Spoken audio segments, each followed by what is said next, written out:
ప్రస్తుతం మనతో పాటు ఇక్కడ ఒక అయ్యగారు ఉన్నారు. అసలు ఇక్కడ ఈ జాతరలో ఏంటి, దీని ప్రత్యేకత ఏంటి అనేది వారి మాటలను తెలుసుకుందాం. నమస్తే సార్. శివుని భార్య పార్వతీదేవి కదా, ఆ తల్లి దక్షుడు యజ్ఞము చేస్తే ఆ తల్లి దక్షుని యజ్ఞముకు ఆ తండ్రి దక్షుడు పిలువడు.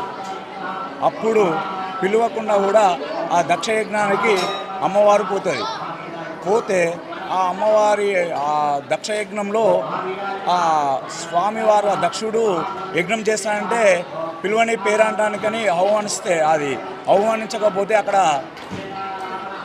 ఆ అమ్మవారికి బాధాకరం అనిపించి ఆ దక్ష యజ్ఞంలో అమ్మవారు ఆహుతవుతుంది. అప్పుడు శివునికి కోపం వచ్చి జటాయుధం తీసి వేసే అప్పుడు వీరభద్రుడు ఉద్భవిస్తాడు. ఆ వీరభద్రుడు ఉద్భవిస్తేనే ఉద్భవిస్తే అప్పుడు ఆ ఉద్భవించిన తర్వాత అప్పుడు ఆ ప్రతిరూపమే ఈ వీరభద్రుని వీరభద్రుని ప్రభలు ఉద్భవించినప్పుడు భూమికి ఆకాశానికి. అంటే ఇప్పుడు మీరు ఇక్కడ రెండు ఉన్నాయి, అంటే ఇటు ఎదురుగా ఉంది, అటు ఒకటి ఎదురుగా ఉంది. దక్షుడు యజ్ఞం ఏదైతే చేస్తున్నాడో శివుని పిలవలేదు అన్నారు.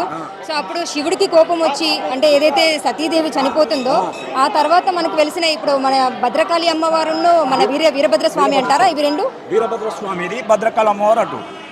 వీరభద్ర స్వామి అప్పుడు దక్షుని యజ్ఞం కోసం దక్షుని సంహరించడానికి భూమికి ఆకాశానికి అంతు లేకుండా అదే ఆ ప్రతిరూపమే వీరభద్ర స్వామి ప్రభలు. ఈ రెండు ప్రభలు అవే.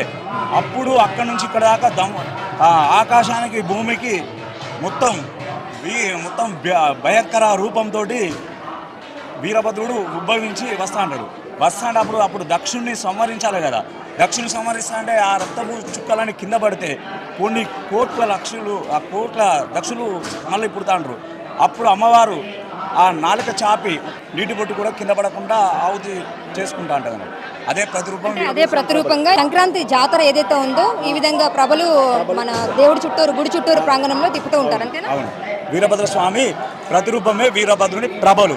ఈ ప్రభలు తీయడం వల్ల సంతానం లేని వాళ్ళు అని ఉంటే కూడా సంతానం కలగాలని మొక్కుకుంటే వాళ్ళకి సంతానం తక్షణమే సంతానం అయితే. చీర కానీ ఏదైనా కానీ పెడతారా అమ్మవారికి? భద్రకాళి వీరభద్ర స్వామికి కండువా ధోతి, అమ్మవారికి చీరే జాకెట్ ముక్కలు పెడతారు. ఎవరైనా సంతానం లేని వాళ్ళకు కూడా సంతానం కలుగుతుంది. ఆరోగ్యపరంగా ఎవరైనా ఇబ్బంది పరంగా ఉన్నా కూడా వాళ్ళు ఆరోగ్యవంతులు అవుతారు. ఉద్యోగం లేని వాళ్ళు కూడా తక్షణమే ఈ ప్రభలు ఇస్తే ఆ ఉద్యోగం కూడా వాళ్ళకి వస్తుంది. ఏ మొక్కుకున్నా, ఇంట్లో ఏ ఇబ్బందులు ఉన్నా కానీ మొక్కుకుంటే, ఏ సమస్యలు అప్పుల బాధలున్నా, ఏ బాధలున్నా, పిల్లలకు ఉద్యోగాలు లేకున్నా, సంతానం లేకున్నా ఆ స్వామివారి మొక్కుకొని ఈ ప్రభలు తీసుకుంటే సంతానం కలుగుతుంది, ఉద్యోగం వస్తుంది, అందరూ బాగుంటారు. థ్యాంక్ యూ గురుగారు, థ్యాంక్ యూ సో మచ్.